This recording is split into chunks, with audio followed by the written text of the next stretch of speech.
I'm 70 and she's there. And her husband is. And they have no family and no kids. What is going to happen to all those blocks? I don't know. Okay, so before we start, just one quick box opening. This is not Yahoo auctions or anything. This is not part of show and tell.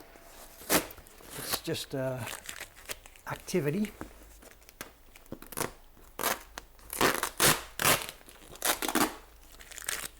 Tape on top of tape. It's from Kawasaki-san, our young carver lady who lives down in Kobe. She's been working on this job for over a month.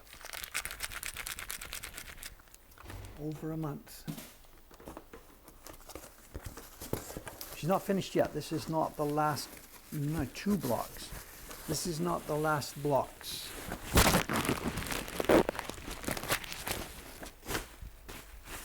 She has, I believe, 2 more to go. I have to send them to her. It's the weekend now. She'll need another blank block ready for Monday.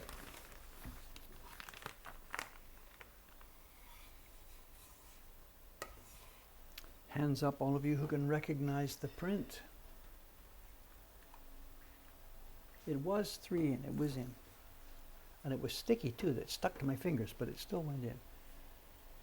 Who can recognize the print?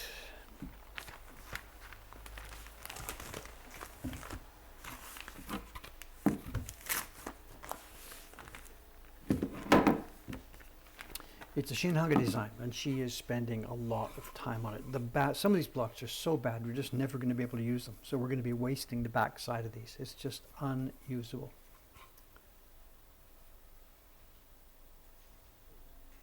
Nobody recognizes it. It's okay. I won't be telling you. It's okay. She needs one more, the sky block. And I've been postponing and procrastinating and postponing and waiting because I've been hoping I will get a nice, neat, clean, beautiful block for the sky. And it hasn't happened. So I'm going to have to just send her whatever we have, whatever we can find. Here's the same print. We did look at it the other day. This is the key block. Those were 2 of the color blocks. And we need one more block. It's for the sky. And once that's here, once she's finished that, we will be able to get started printing it. Hopefully in time for our autumn rush. Okay, let's get some work done. A few things to talk about. Moderators, we are going to have a live mod on Monday, if everything goes well. Karen here, who is in Karuizawa at the moment, is planning, as I understand it, to drop down to Tokyo tomorrow. Drop in and say hello. Stay nearby here in a ryokan.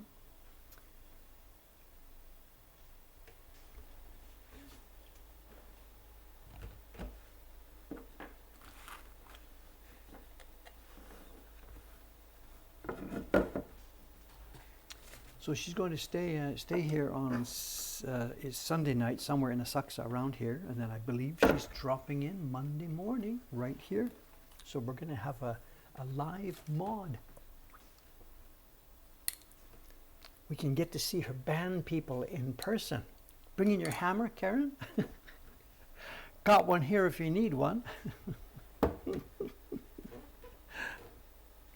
We don't need the scope for this. Let's just do some clearing here. I don't need the scope.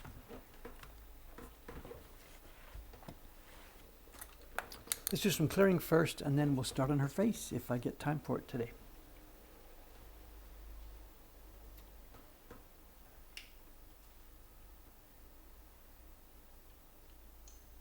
Did she bring a buzzard for show and tell? No idea.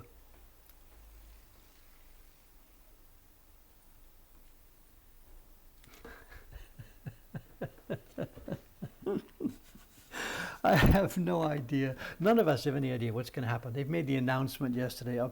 Ladies and gentlemen, start your engines. It's October the 11th is the date. But I have no idea what to expect. Absolutely no idea. There is pent-up demand for Japan, of course. What are airline prices going to be like? What are hotel prices going to be like? I could see it going either way. Hotels here are still deserted. They desperately need customers. But if all of a sudden they get a massive flood of orders, the prices are, of course, just going to skyrocket again. Same with the airlines. And Karen said last week when she came, the plane was like 1/4 full.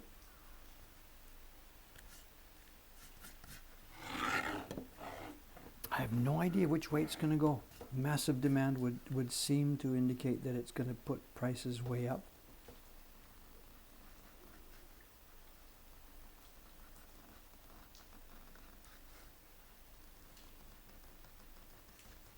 There was a lady in the shop yesterday. She is from France. She's here in Tokyo for 5 or 6 days on a what do you call it? A layover, a stopover.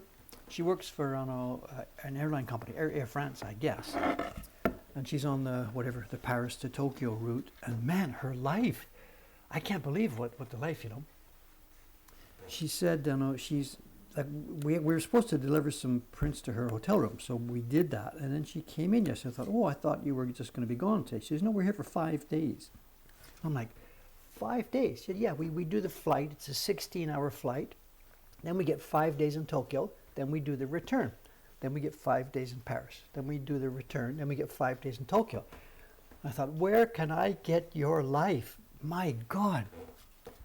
16-hour shift would be hard work.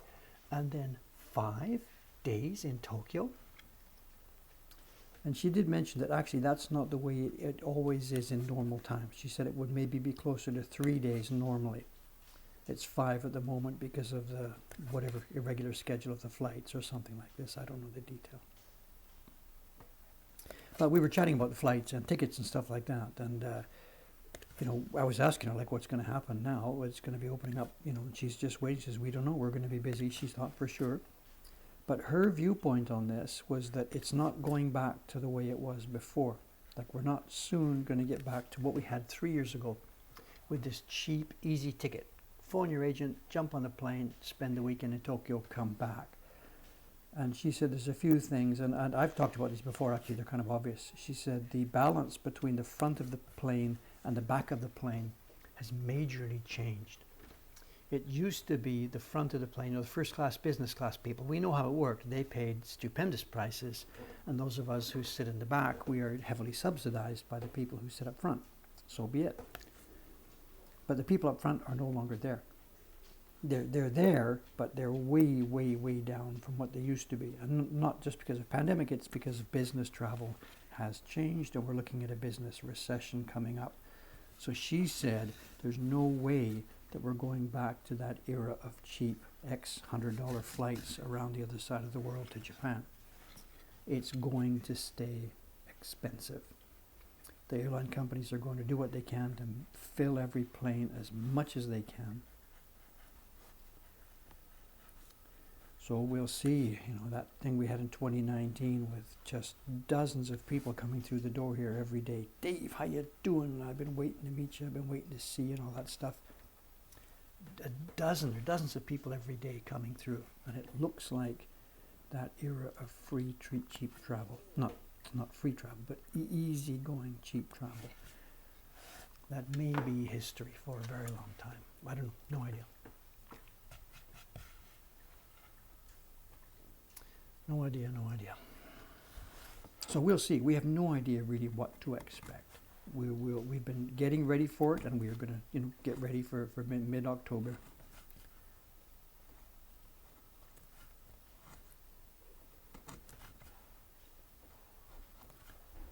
And our problem, again, as it always is, and it always has been over the past bunch of years, our problem is not, our problem is supplying prints, just having enough stuff.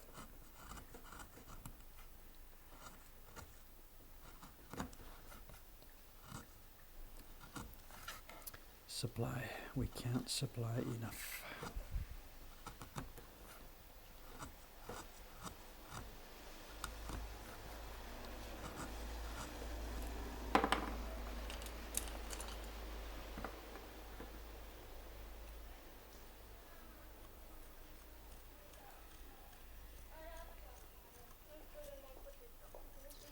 Morning, Dave. Just got my prints for this month and I'm in awe. Oh, is that which one are you on? The ladies, the 5 Taisho ladies?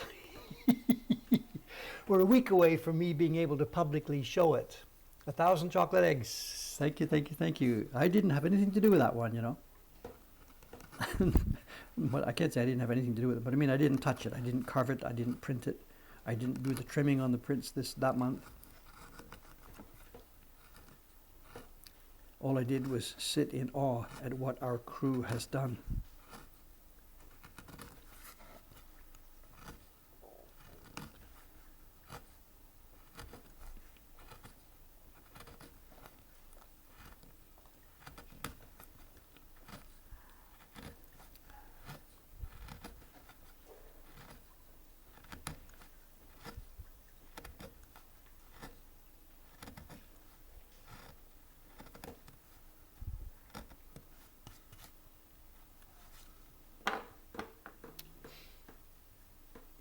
The mic, the reason I changed to a mic today is we're testing. It's plus minus. Karen is coming on Monday, and when Taran was here the other day, the mic was all difficult questions. So this is, I'm going to try and get this ready. I'm going to put it here on my chest today, but when Karen is here Monday, the idea is that I will take this lapel mic and clip it right here between the two of us. So hopefully it will pick up both of our voices, and we're going to avoid using the computer mic. The problem with the lapel mic is I've got it in through a USB interface to the computer, and to get that in, I had to pull my Ethernet cable. So we're running at the moment on Wi-Fi. This is the downside of this. I can have 2 video cameras and I can have a mic, but I can't have internet at the same time. So we're on Wi-Fi, but I believe we're okay. I'm nowhere near my capacity. I think we're going to be able to well, at the moment, the laptop mic is off. We can't run both of those. We can't use this mic. We can do it, but you're going to get, you know, echo. Andy says, what did you do when she was here? I don't remember what I was doing. We've been exploring so many different roundabouts with these microphones. So that day you were here, I really don't remember. I'm sorry.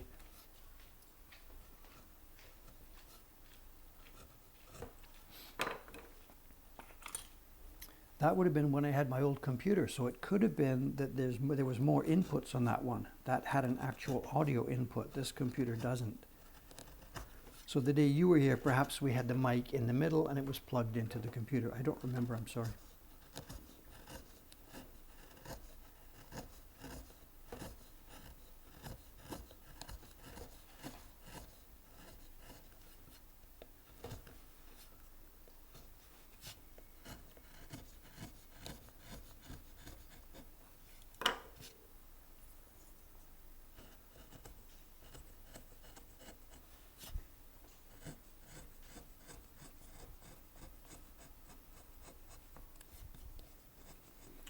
Oh, something I noticed when I was reading the chat yesterday.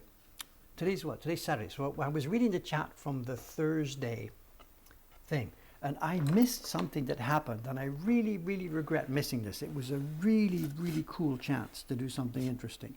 Early in the stream, you guys may have noticed this, but I didn't notice it, and perhaps you guys didn't get what had actually happened.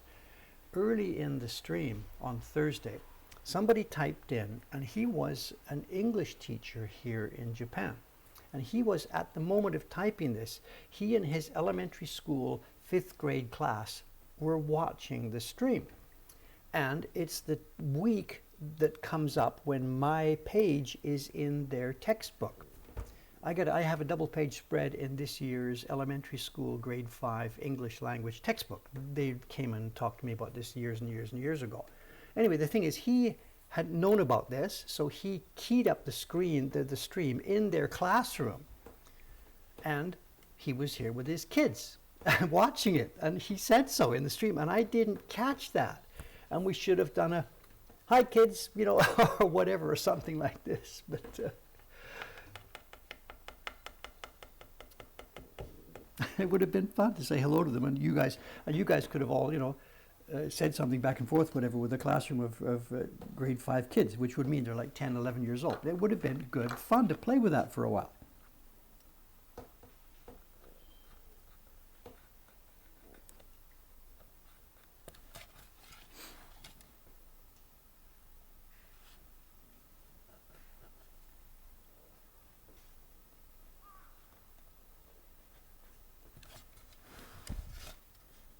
but I missed it. I didn't see it until lunchtime when I was reading the chat.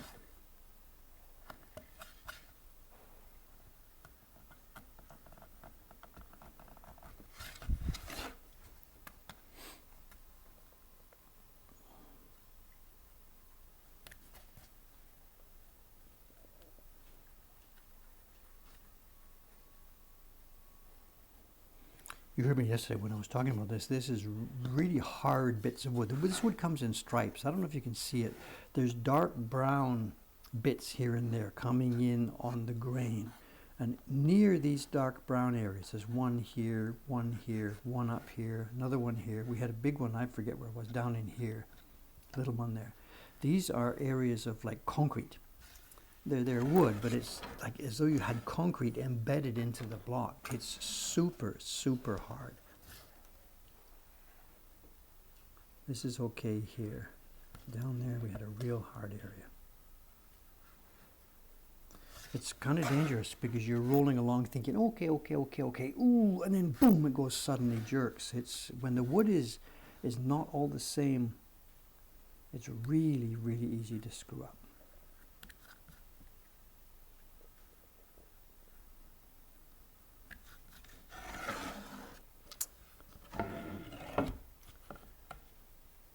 We're carving a surfboard here, not a butt. We're carving a surfboard.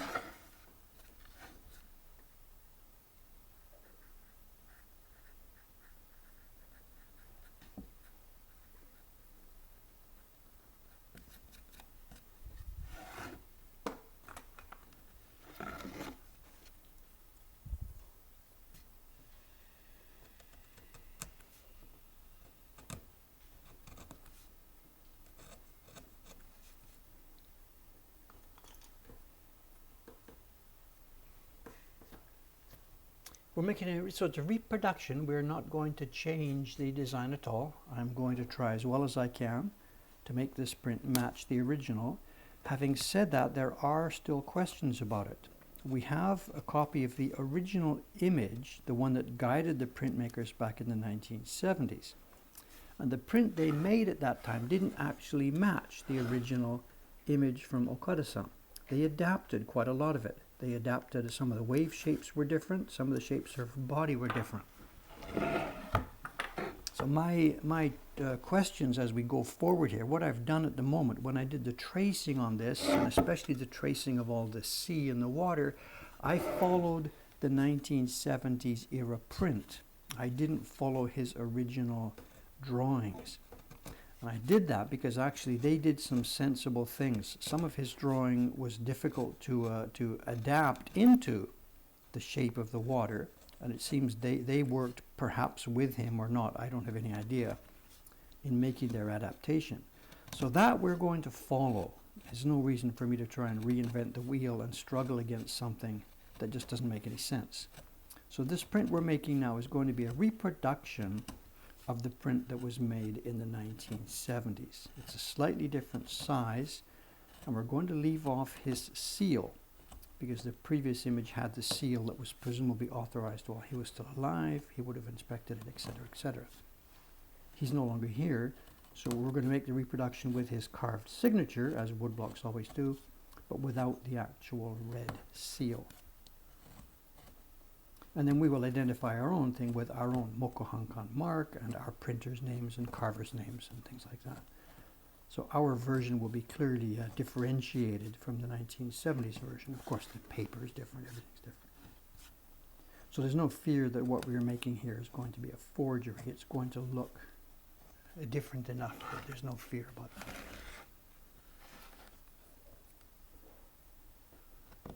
Oh, stone, carving stone.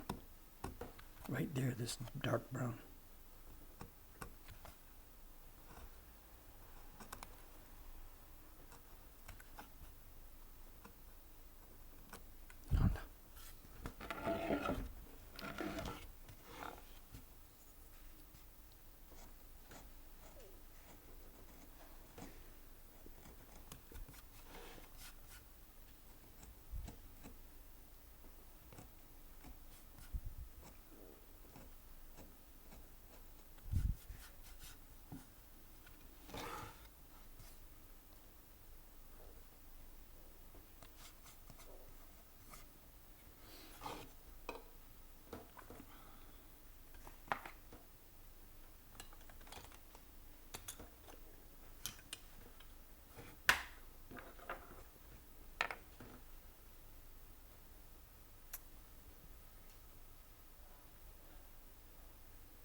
Yeah, late 1970s is all I know, and it seems to have been published under the auspices of the Kodansha Company, a major book publisher here.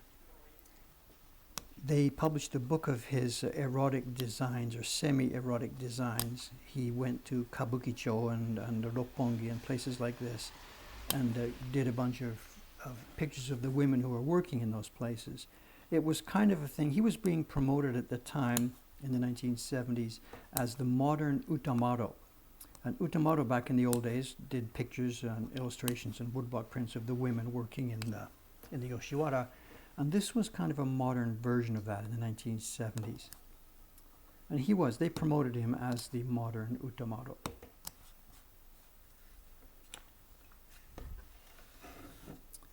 But he became more noted at just about the same time for his prints, his designs of the classical stuff, the Heian era women, the Genji Monogatari, and the women, the classical people from the poetry series, the Hyakunin issue. He illustrated 2 books by Tanabe Seiko, who was a literary figure back then. And that's what he became more noted for rather than the erotic women.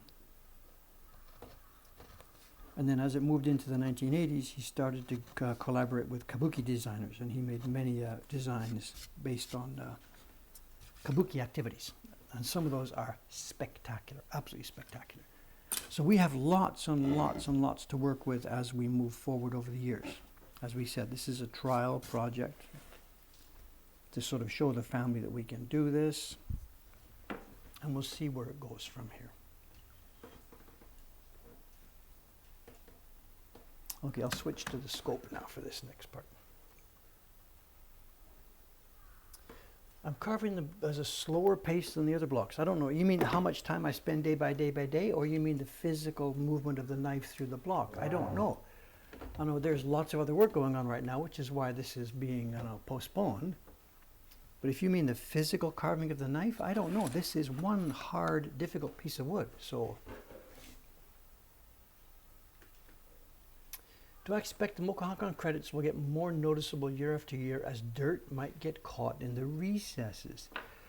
If the print gets handled a lot, yes, that would happen. If you've got a print with embossing in it and you handle it quite a lot, yes, the top surface does get toned and dirty. And what's down in those holes does stay brighter and whiter. Yeah, I'm not upstairs right now, but I've got prints in my collection upstairs from, say, 1780 or something like that. And yes, they are like this. They show a darker tone, and the bits of embossing show a bit brighter and whiter.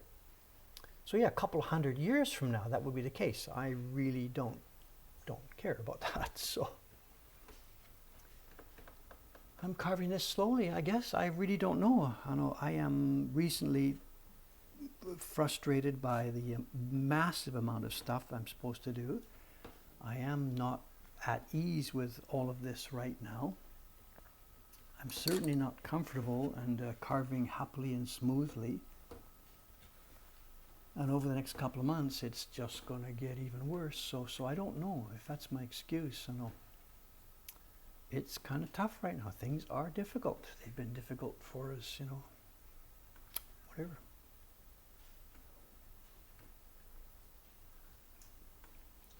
We're okay financially because of all the support. The sales are going well. Subscriptions are doing really well, which is the base of our business. There's the Patreon always underneath this, helping and paying this rent. So we have no money stress right now. Oh my God, how am I going to pay the bills? That's zero. Not zero, but it's light.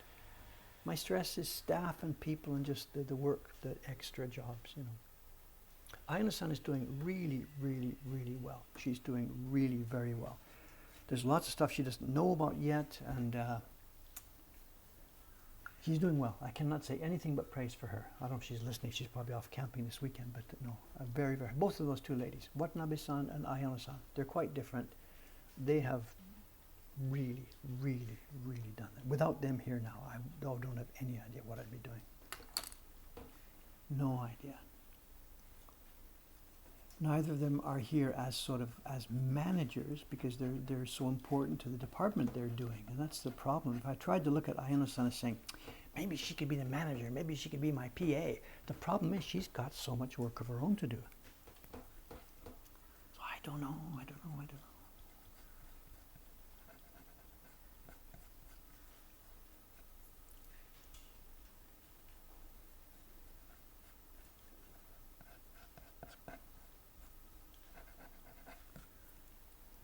But yeah, the stress, I can feel it, I can feel the stress,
Not sure now. I'm sharpening this because it's a bit too dull, but I'm really not sure what to do about the angle here.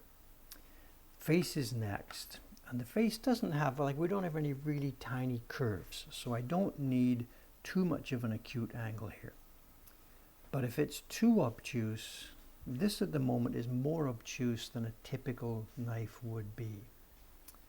But those of you who've been watching this stream for the past few months, this particular blade really seems like it doesn't have a whole lot of inherent strength. So if I make this angle too acute, it's going to break more often, I think.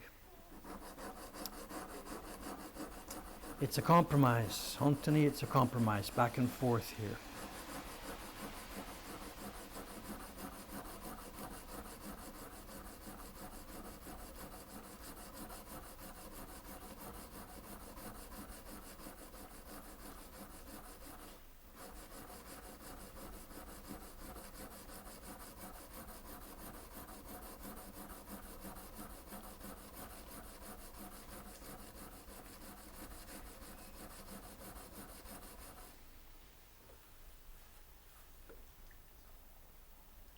So I think we're going to put it somewhere on there. That's a classic angle. That's sort of your basic classic angle. And I think that's probably the best place I should stick with for this one. A tiny bit more close to the edge here.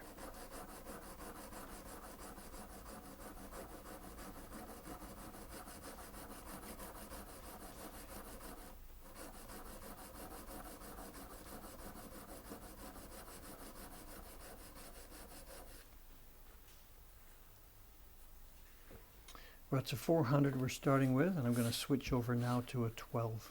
No, it's a 10. I thought it was a 12. It's a 10. Comments. I can't keep up with everything. My God, I'm sorry.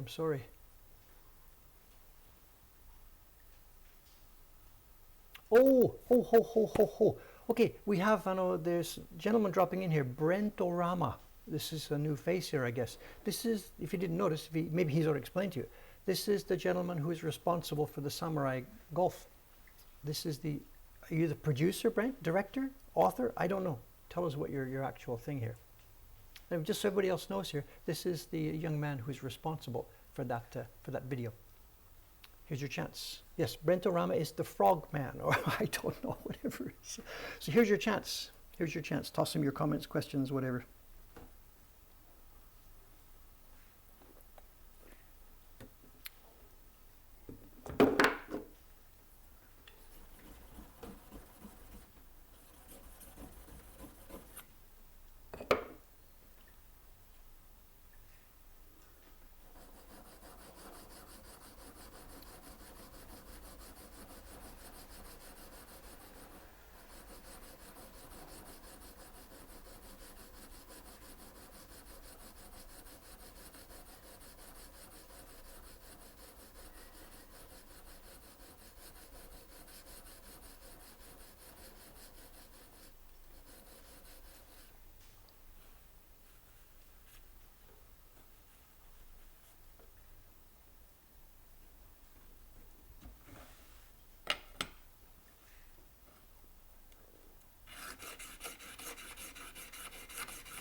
For doing the sharpening of the bevel there, I put it down on the mat so that my hand,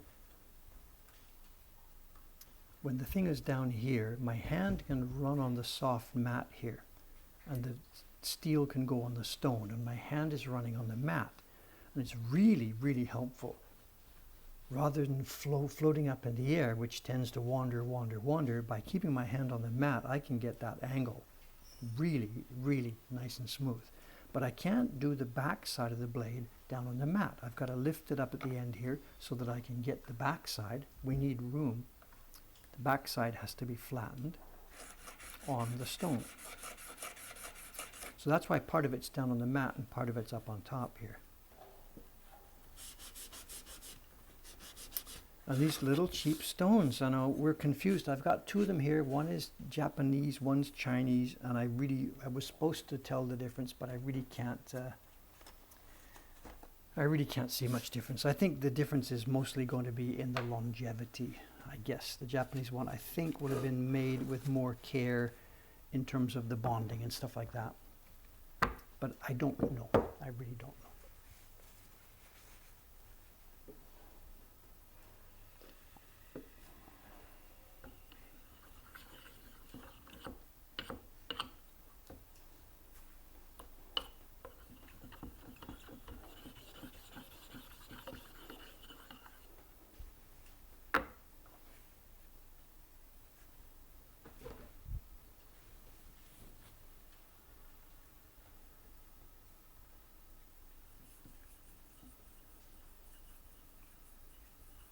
Here we are freehand now, and it's a bit more difficult to keep the thing at the right angle when you're going freehand. And I'm cheating a little bit. I'm running my finger on the surface of the stone. I can't do that with a hard grit stone, but this one is just like a piece of marble. So my finger slides across it. So I've actually got a 2-point here. The blade is at one end and my finger is behind it. Cheating. If Taran-san's watching today, you know he's talked about this before. Taran-san has trained the older way, where you put the sharpening stone horizontally in front of you. You've seen this in the videos. You hold your two hands together with the knife on the stone and you rock your body back and forth. You lock your hands, lock your elbows into your side, and you rock your body back and forth. I didn't know about that when I was first learning how to do this, so I've never trained in that method.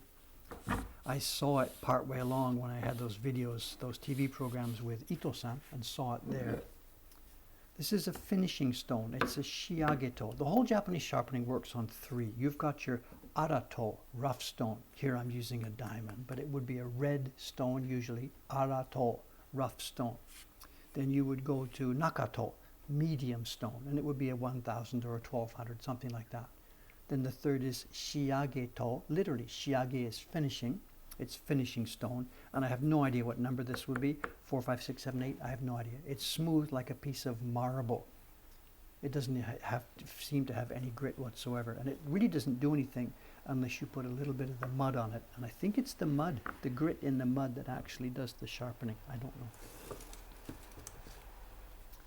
It's 3 steps. You don't always need all 3. In fact, most sharpening, whatever, you could use the finishing stone all the time to touch it up, and now and then you'll jump back to the medium stone to take out scratches on the edge, and then if it's broken or if you just haven't sharpened it in a long time, you slip back to the rough stone and you come all the way up the 3 stages. It's really simple, really quick, nothing to be afraid of. It terrified me for years. The biggest problem for me in the old days was the not getting it flat. As I moved my hand along the stone, my elbows are moving, I'm flying, and the bevel turned out to be all round, all over the place.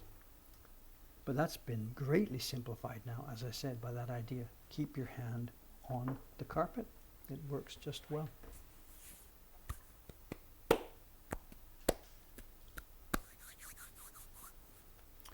Okay, let's get into this face. Let's see how long this knife is going to go before it breaks.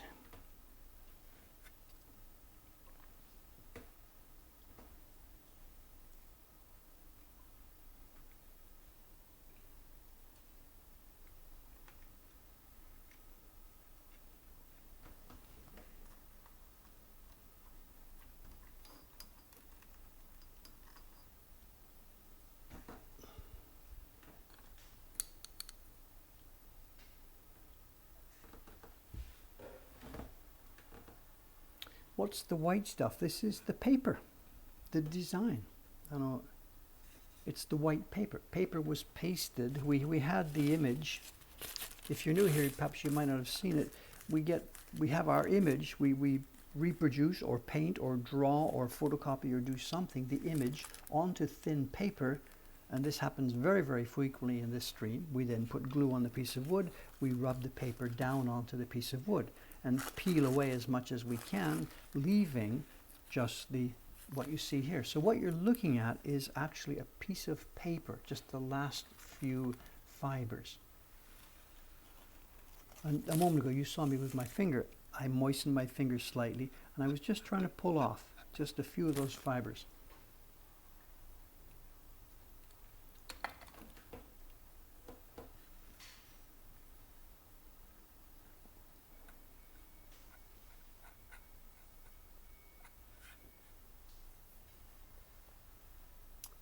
Sa, sa, sa.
I thought you were talking about buzzers. Is it show and tell time? No, no, no, no, no. So you're talking about the lapel mic. There's a downside to the lapel mic. The downside. Cut my nails. Actually, I did cut them yesterday. It's funny. I cut them. I just remembered yesterday to do that.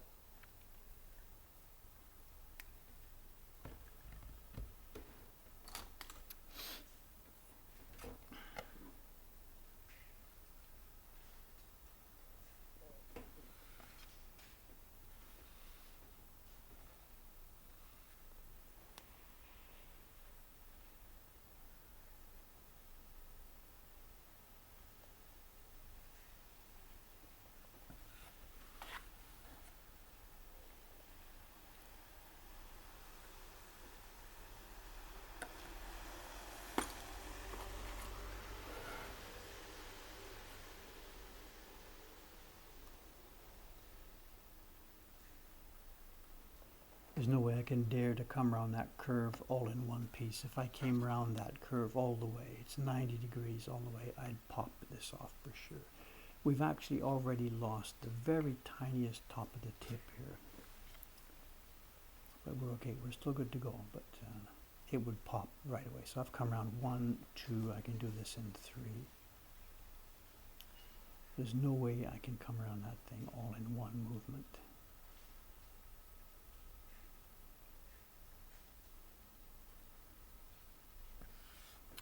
This second eye too, her outside eye and eyebrow, they're quite different on Okada-san's design and on the original print. And there must have been quite some discussion what to do about that. So, and again, as before, I'm going to follow the print version. I'm not going to follow the original drawing version. It's almost certain he was involved in the adaptation, so I'll take it as being these are his authorizations for these changes. But none of us have any knowledge about that. The family knows nothing about this whatsoever. There's no documentation, no contracts, no prices, no information, no letters. They have absolutely nothing. No knowledge of how and why that print came to be.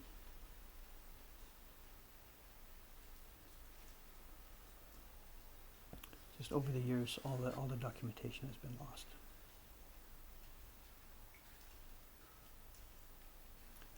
Okada-san was a busy guy, you know, doing work for people all over the place. And at that time, the late 70s and 1980s, that was kind of the peak of his career. And he was doing stuff for magazines and book covers and you name it. Newspapers, magazines, books, kabuki posters. He was one busy dude, and the family has next to nothing left over as far as paperwork and documents and contracts and stuff. And they even don't have most of his original stuff. When you do a design for a magazine or something, you do your watercolor or whatever it is you do and you draw. And in those days, whatever, it was sent off to the magazine. And it wouldn't come back. Just that was it. You did your job. They put it on the camera bed, whatever it was, shot the photograph of the thing, ready for publishing the magazine. And then the actual piece of paper, just whatever. They just all just got whatever. So most of his original work, because he created it in that genre, in that milieu, they're gone. They just would have ended up on the cutting room floor. Somebody took them home, they were thrown away or not. We don't know.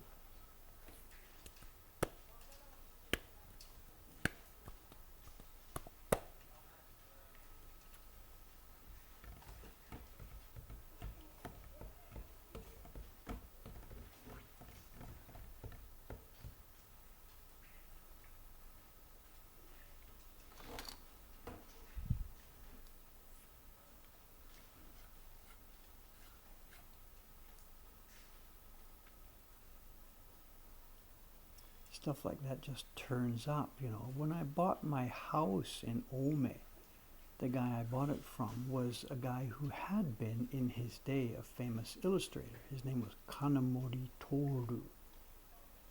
He must be gone by now. He was like 70 when I bought my house, and that was 30 years ago or so, so he must be long gone by now. maybe he was 60, 70, I don't know. Anyway, Kanamori Toru. And he had been really, really famous in the 1950s and 60s, famous in the illustration world here in Japan, for doing encyclopedias and kids magazines and book covers and stuff like that. And he was really, really well known. He was Top Gun. He was quite a rich guy. That's another story in itself. That's how I got my house, but whatever, anyway. But when I got the house and he moved out, there was all kinds of stuff. He had left behind all kinds of stuff. Some of it's still there. There are stacks and stacks and stacks of magazines. We've got stacks of magazines that are as high as me. They're in the kitchen still. 30 years after buying the house, there's stacks of magazines in the kitchen, stuff that he left behind. It was source material for him. When the magazine, they needed a story about a kid riding an elephant, he'd go through his magazines to find a photograph from Africa of an elephant, and that would give him his source material. And one box that we found, I didn't know anything about this. He had left some stuff. He'd said, can you throw away some of these? Can you leave some of this? Please take care of it. He had a piano. He couldn't afford to move it. Can I come back and get this later? All that kind of stuff. And we found a box of these illustrations, the kind of thing I'm mentioning. This Okada-san, in his turn, had sent illustrations off. They shoot it, doesn't come back. Kanamori-san had a box of illustrations for book covers. And when I opened this, my jaw fell to the floor. We may have talked about this on the stream years and years and years ago. They were illustrations of Captain Kirk and Spock and the other members of the crowd. And it turned out that back in the day, and this would have been, I don't know, when would this have been happening? Early 1980s, late 1970s?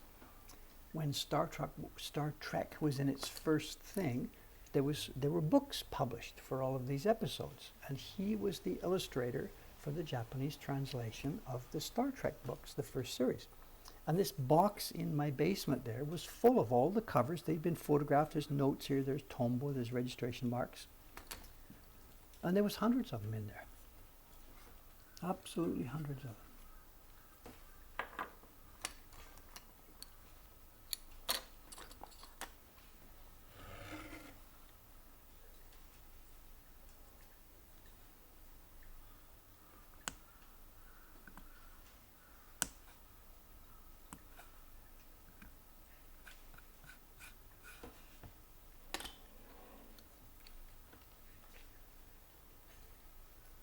Show and tell for the next Omi stream. No, I don't have them anymore because I did what might have been a mistake. I don't know.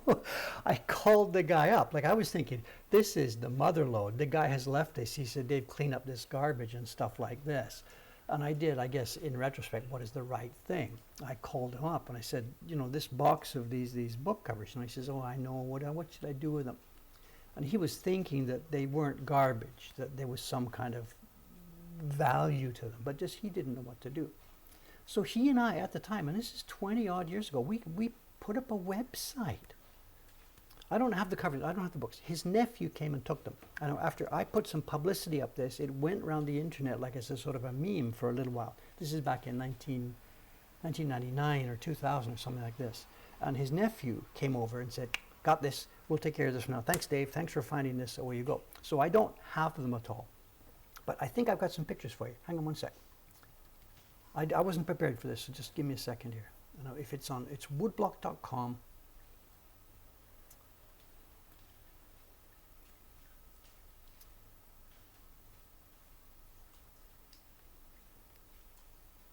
Here, okay, try this. I don't know where it's going to work. Woodblock.com. It's not HTTPS. It's the old HTTP blah, blah, blah, blah, blah. Woodblock.com/Star Trek with an underbar. STAR underbar TREK. And that should be enough to get you to the page where all the illustrations are. Yeah, there's an index page in there. So that's it. That'll do it for you. Woodblock.com/Star underbar Trek. Somebody's got it? Chicken Meister. Thank you very much. Is that worth an egg? Guess so. Does the page still work? No idea. There's no style sheets or anything. This was 1990, whatever it was. So what did we do? I don't even know what the page says. But the deal was I was just showing the world, hey, we've got these things, like what should we do with these? Blah, blah, blah, blah, blah, blah, you know, whatever. 2 eggs, it works. Okay. But as I said, I don't have them. the idea was to either see if we could get the, I remember now, Viacom. We did. We had a meeting with a lady from Viacom, the people who at the time owned this. Somebody in Los Angeles. I had written to people about this. I don't even remember the story. It's probably written on the webpage. And the lady from the Tokyo office of Viacom came to talk to us, to me and Katamori-san. I remember the story. Yes, okay, because we were talking about publishing a book about this, but we would have to clear the rights with Viacom. I remember this now. And the story was, she said, that's it. We can do this, but here's the deal. To license these things, you're just dudes. We don't know what you're going to do. We can't trust you for paying the royalties. Here's what you got to do. And she said $100,000. It was 6 figures in US dollars. Put $100,000 on the table. We'll hold it in bond for you as advance payment of royalties. And then we will talk about licensing, and you can print your book and do this, blah, blah, blah, blah, blah, blah. I think this story is told on that website. I don't know. But that was that. They wanted $100,000 up front. And this was a high-heeled lady from Viacom, and just whatever. I didn't even, So it went nowhere. The nephew came, took the box, and that's it. That's the last I've heard of them. I am out of there. I did get quite a lot of feedback. I myself, I'm not a Trekkie, so I don't know the ins and outs. But I did get a bunch of feedback after these pictures went up from Westerners saying, these are not really all that good, Dave. That if you are looking for publishing a book that you think Trek fans are going to be interested in, these pictures are not very good, is the general feedback I got from that. That they were okay for the Japanese market, but whatever. Somebody's got a quote, now in semi-retirement at his home in Ome, a suburban area of Tokyo. No, he ain't, because that's my home as of 1999, so I don't know where he is.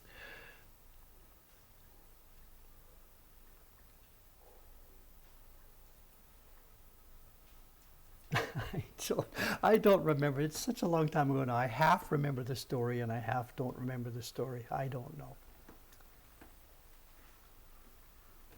It's nothing to do with me. I am out of it. I no longer, I probably have no rights to have the pictures up on that website. I don't know.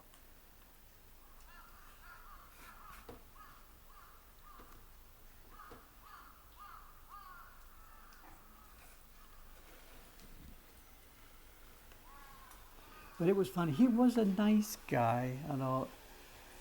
I can't tell the story because it's private. It's his privacy, but whatever. I got his house. I ended up with his house, and he ended up on the street. It's a fun story, but I can't sit here and blab it out now because it's too much invades his privacy. If you're here in Tokyo, throw me a beer and we can sit on Hoppidori, and it's a great, great story. 3 Yakuza teams, whatever. Oh my God, I actually did that. I can't believe I actually did that, but whatever. Anyway, I got a house.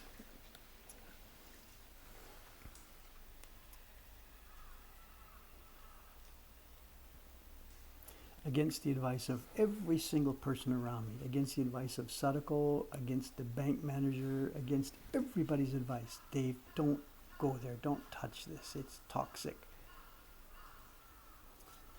But I thought, you know what, I see a big brass ring here, and I did, I bought it. Instead of buying Apple stock, I bought a house, which is worthless, but whatever. It's a wonderful story for a few beers.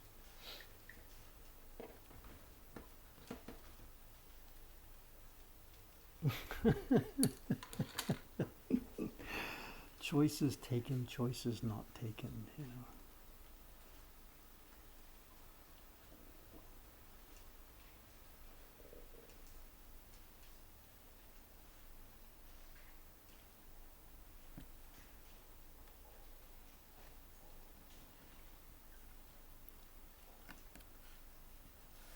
This wood is cutting well, though. You know, you can see this. You know, I've been cut this. The pieces slice, they fall away.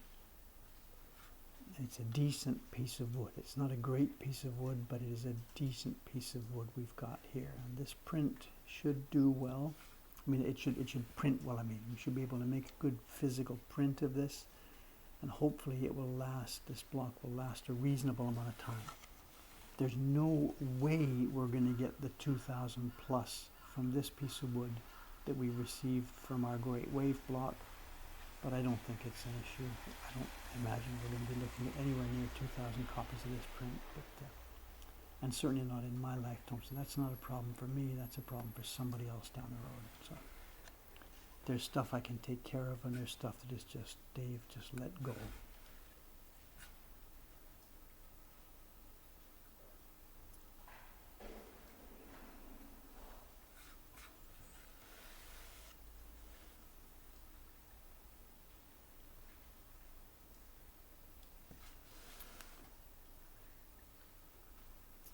But it is a decent piece of wood. I'm not sure what kind of wood I've got lined up for the next thing I'll be working on. I won't have time, we've talked about this, I won't have time to finish this Surfer Girl. I'm going to work on it through September in stream times and a little bit of other time. We'll get started on one of the color blocks probably next week. But there's no way I have time at the moment to take it all the way to completion, because once we get into October, I will be working on the first print for next year's series. Because we have to get going on that early for a bunch of reasons. There's video requirements, there's overseas TV video requirements, there's lots of things going on, and I have to get started on that one in October because we have to have some test printing done in November. Next year's series is complex and difficult and is going to need a lot of logistics.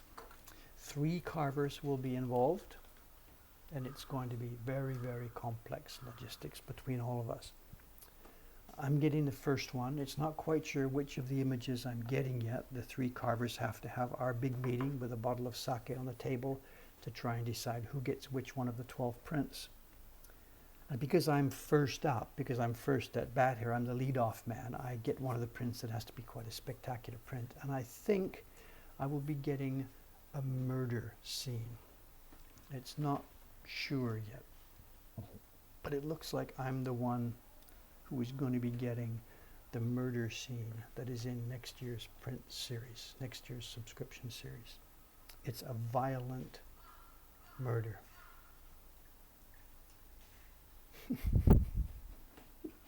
You're going to love it. And you'll see it here first on this web stream, on this live stream.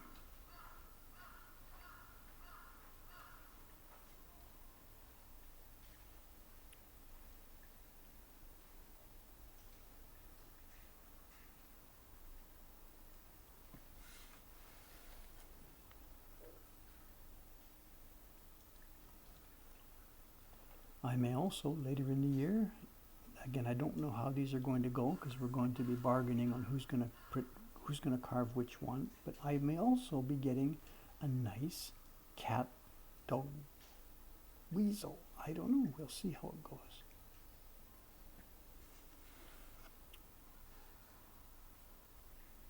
That'll be later in the year. It is going to be a spectacularly fun series, but it's also going to be spectacularly, stunningly difficult. And for the first time in well over 10 years, Dave is thinking he may have bitten off more than he can chew. And we'll see. We'll see.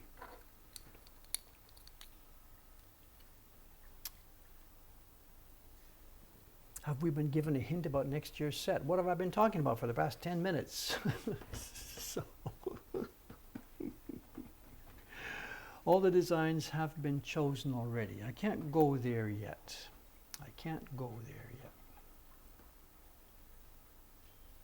yet. Karen, okay, Karen, when you're here tomorrow, Monday, NDA, okay? I'll show you what's going on, but it's NDA. You can come inside the curtain, but whatever.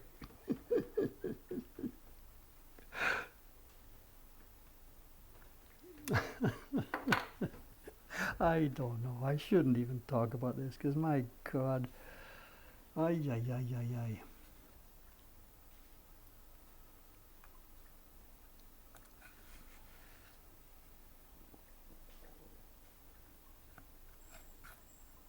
It's just the old thing, you know, damn the torpedoes and full speed ahead. If I spend too much time worrying about what I think we're not going to be able to pull off, then we would never initiate any projects, you know. You've got to try and keep in mind the difficulties and be aware of what could go wrong, but you can't let it stop you. I guess it's like the things on Kickstarter, right? These days, Kickstarter campaigns, there's this mandated thing where you've got to put this thing at the bottom of your Kickstarter page saying something like, what is it? Risks and, I forget what they call it. Risks and risks or something like this. I don't know. So they at least make you try and think about what could go wrong, and at least make you try and discuss with your potential backers what could go wrong, you know. And we're in that situation right now with next year's project, you know, and have been for some months. You know, I am very, very aware of the risks. But we're going to go for it. I have no choice. We're going to go for it. There's a time and tide in the affairs of men. How's our time? We get a few more minutes. It's okay.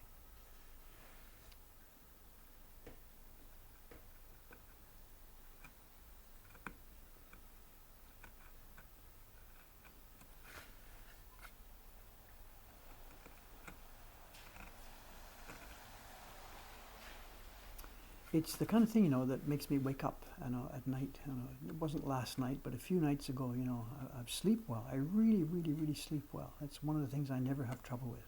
I eat well, my body runs pretty much automatically, and I sleep well. But every now and then, obviously, things are in the back of your mind. And a few nights ago, I did. I woke up, and this next year's series had been, you know, doing its thing while I was sleeping, you know. And no problem. 5 minutes later, I was back asleep again. It's no big deal. We're not talking about nightmares or lying awake all night. But it was there. It was clearly there. I woke up and it was there. That's what I was thinking of. And my brain must have been going over this. You know, what do you think, Dave? Can we do that? Can we do it? What happens? What if? What if? What if?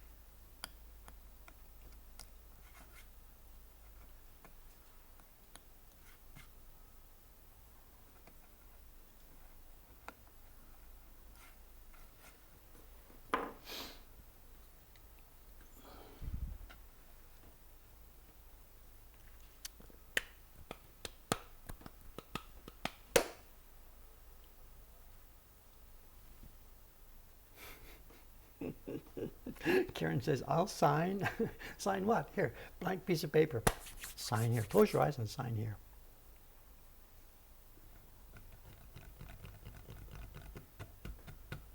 It's a murder. It's a for real murder. It's instantaneous. It was instant death. The person did not suffer. There's no blood. But it was a murder and instantaneous. It was expected and it was instantaneous. And it's spectacular. It's spectacular. Next year's subscription, it'll be 12 prints. It'll be 12 prints. Well, the main subscription next year will be 12 prints. The price, I don't know. There's no teasing there. At the moment, with the overseas currencies being quite strong against Japanese yen, there is no pressure whatsoever for me to think about raising subscription prices at all. Next year's series will be, at the very least, it'll be the same price as this year's, and it's possible it could go down, actually. Royalty situation is a bit difficult, I know. Whatever, it's way too soon to talk about that. That won't even be decided. The spreadsheets won't even be decided until December, because we need an advanced peek at the currency, and it's way too soon. But I can just simply state the policy. We have no feeling that we need to raise prices here at all whatsoever.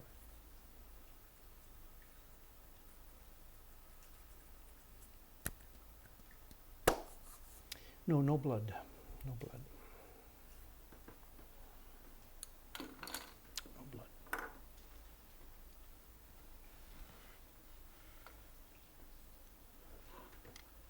How's our time? Oh, it's here. We're here. We're here. We're here. Show and tell. We're here. Someone says, what's the exchange currently? I don't know. It is volatile right now. It's very volatile. Kishida-san made some announcements in New York. And while he was in New York, the Bank of Japan made their move and started buying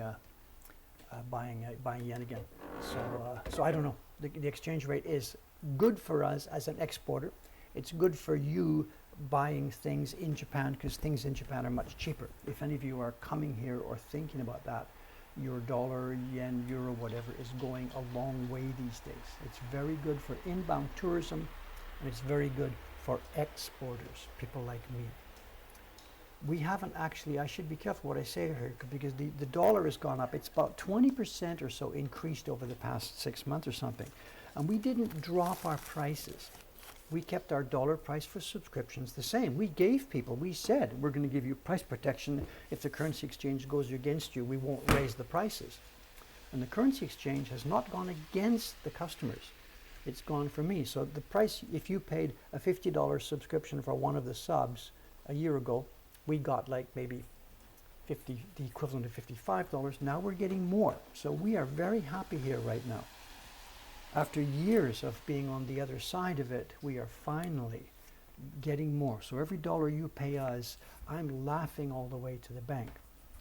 And if we were in a commodity market where other people were moving prices all the time, we would have to drop our retail price. I've kept it the same. The customers don't know or care much about exchange rates. I've kept it the same. And this past 6 months, it has really, really helped us a lot. Okay, let's look at a couple more prints from this album.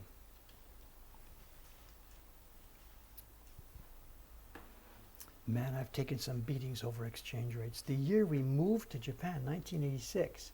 Oh my God, we made our budget. I don't want to talk about it, whatever.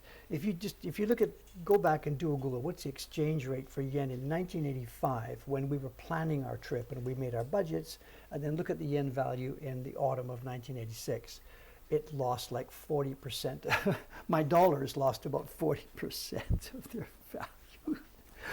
It was insane. It was insane.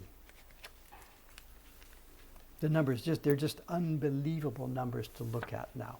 Anyway, it doesn't matter, different discussion. Okay, we have a good one to look at this morning. It's the same story here. Those of you who don't know what's going on here, just a quick 30-second recap. The prints we're looking at in the show and tell this week are from what we call the Surimono album. It's a set of 50 prints, a set of 5 albums, 1, 2, 3, 4, 5, 10 prints in each album. I made from 1999 to 2003. And the idea behind the series was that it was a huge variety of prints. It was all over the map, colored, black and white, old ones, new ones. There was even a couple of originals I commissioned for the album. The idea was that it was my opportunity to learn and explore and teach myself all the ins and outs of everything in Japanese traditional printmaking. Techniques that hadn't been used for decades. What you're seeing here, it's a snip from an Utamaro album. He did an album called Mushi Erabi, and it was an album of prints. It was a book originally with insects and flowers and relevant poetry. And I have made a clip here. This is a clipping from one of those pages. And as the same thing as yesterday's story, when we were looking at the print, I went over the top. I just wanted to try every special technique that I'd heard about that I'd never had a chance to do. And this one has basically 2 special techniques that I had never used before. One was ummo zuri. Ummo, excuse me. Ummo is mica powder, and the wings of this dragonfly are printed first with a gray-blue underneath, and then they have mica powder dusted on top. And if we can get an angle here with the light, you can see this gives them a sheen. I guess the idea is to give them an iridescent sheen, kind of like the actual dragonfly itself. And it's mica powder, and it comes here in various grades. You get Nigo, Sango, Gogo, Nanago, Toka.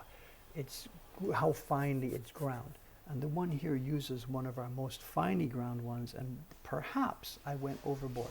I perhaps might have got a better result on the insect if I had used a more coarse grind of mica powder. It might have made more facets, and it might have made the wings look a bit more natural. The other technique, and you've all probably already seen it here in the reflection, is the gold on the background. And this is actual gold. This is not bronze, this is actually gold. And it's in the form known here in Japan as tsunago. And what you do is you buy gold leaf, you know, the normal squares of gold leaf, and you put it over a sieve, and you use a coarse brush, and you force the gold through the sieve, and you catch it at the bottom, and it breaks the gold leaf up into the kind of thing that you see here, scattered random flakes. And then this is printed on the print as the last stage. You mask off the areas where you don't want it, print very lightly with glue all over the surface, and then you flake over your gold. There's web pages on my website, woodblock.com, encyclopedia. You'll see printing, both of these. In fact, I think when I did this print, I took photographs while I was doing this print and put them in our encyclopedia. In fact, that's it. Let's link this right now. I should have prepared this first. No, there's not enough gold here to make it valuable. We're talking about 0.3 of a cent of gold. don't get. Here we go. I can find this in a second. Technical notes, other special printing techniques, other special carving techniques. Here we are, a scattered gold background. Here's a link. Somebody's probably beat me to this, I don't know. Here's one page, and I believe it shows this print, actually. And then there's another one in a similar one, printing with mica powder. I believe it's the same print. I'm not sure. I can't remember. And at the time I did these, I was crazy. I was documenting everything I could document. No. Gold is not that expensive. We're talking about such a small amount here. One sheet of gold leaf, it's like $2.50. There's nothing. And this is, maybe one sheet would do 30 prints.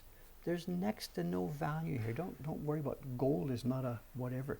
There's a place around the corner here that sells soft ice cream. And they have gold leaf sitting right beside the counter. And if you pay 50 yen as an option, she picks up a half a sheet of gold leaf, crumples it, and puts it on top of the soft ice cream. It's around the corner from here, just next to one of the pachinko windows. You go to the end of the street here, turn right before you get to Donkey, go quick right back on the corner, and there's gold leaf ice cream. It's right there. I would not put that into my body, but I don't know.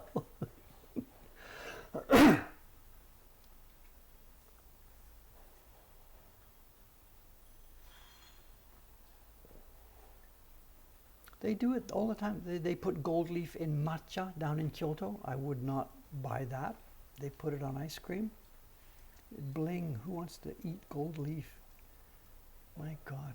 Neither do I want to put it in my body, neither do I want to be the kind of person who says, look at me, I can just throw money around and eat gold leaf, you know. Well, someone said, can you tell us about how you work with it? I just posted 2 links about this. It's all stuff on the website. I can't demonstrate this for you right now. Follow the links that I just sent there, and you'll see there's all kinds of pages on our website about doing this.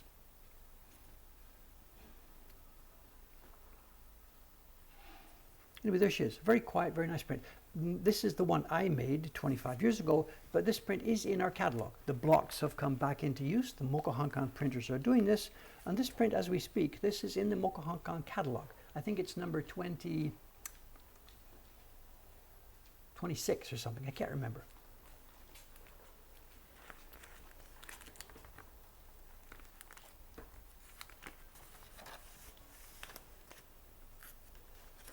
And there we were, and there we come. That is it. What is it? From the from the massive bling right down to the next to nothing. A bare, sparse print, no color. It's actually 3 blocks. There are 3 colors here. This is Toyohiro, who is almost totally unknown in the West. He's known in Japan, but his name tells you who he is. He's Toyohiro. And Hiro, it was his last name, and his name gets passed on to his apprentices, one of whom was Hiroshige. So this is the workshop where Hiroshige cut his, learned to do what he was doing. And it's a very, very quiet print. It's a reference to an old story. There's an old folk tale, Sarukani Gassen, or maybe even this goes back before that.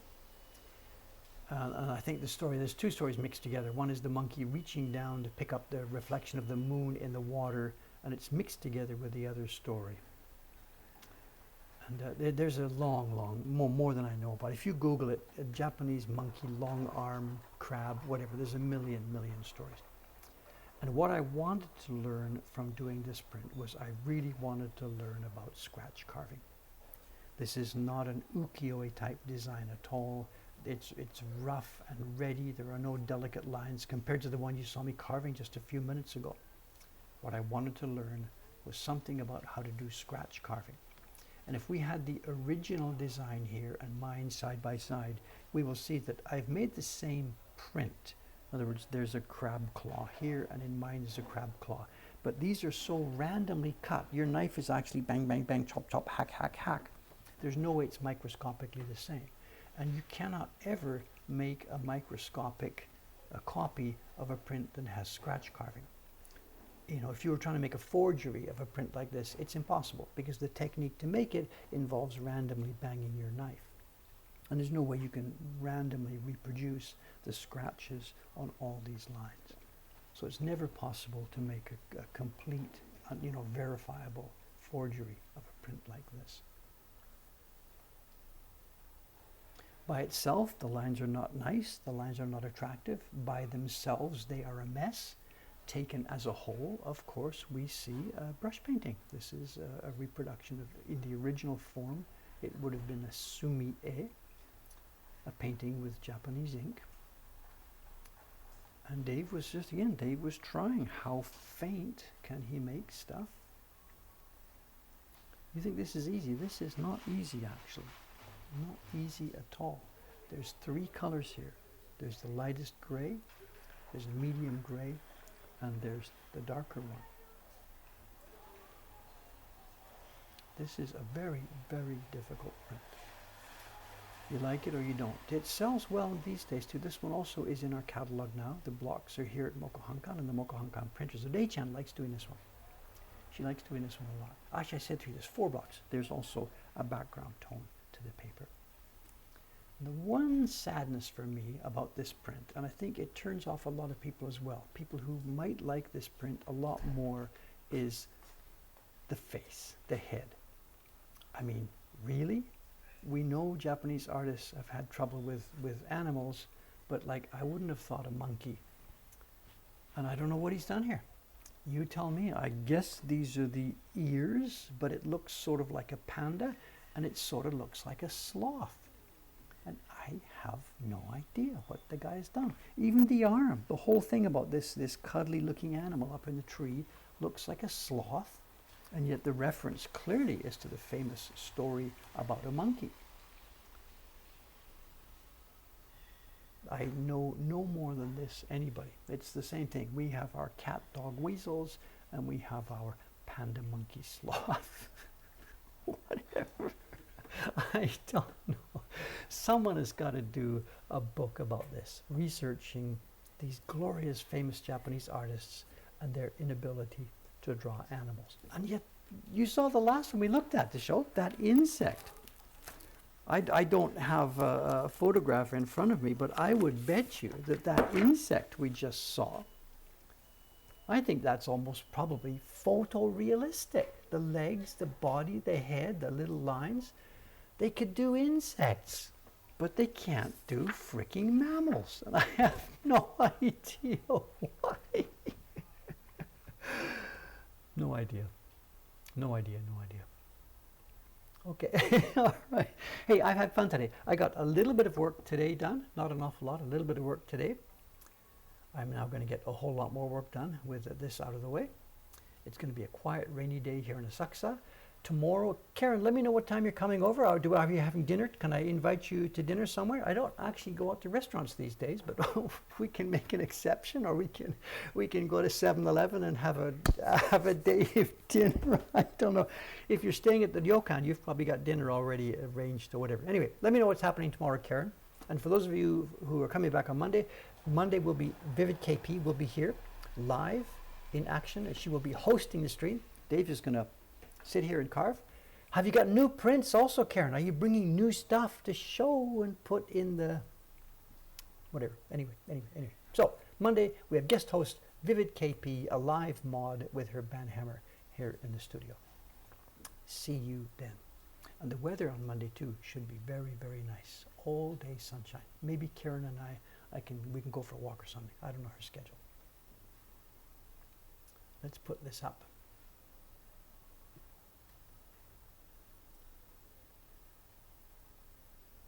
Is it still raining? Is it bouncing on the ground? Yeah, I think it's actually still raining.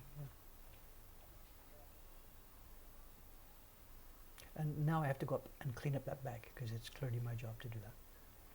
Okay, guys, thanks very much. I'll see you 2 days from now for a good special stream Monday morning. Let's have some fun. See you then. Bye for now.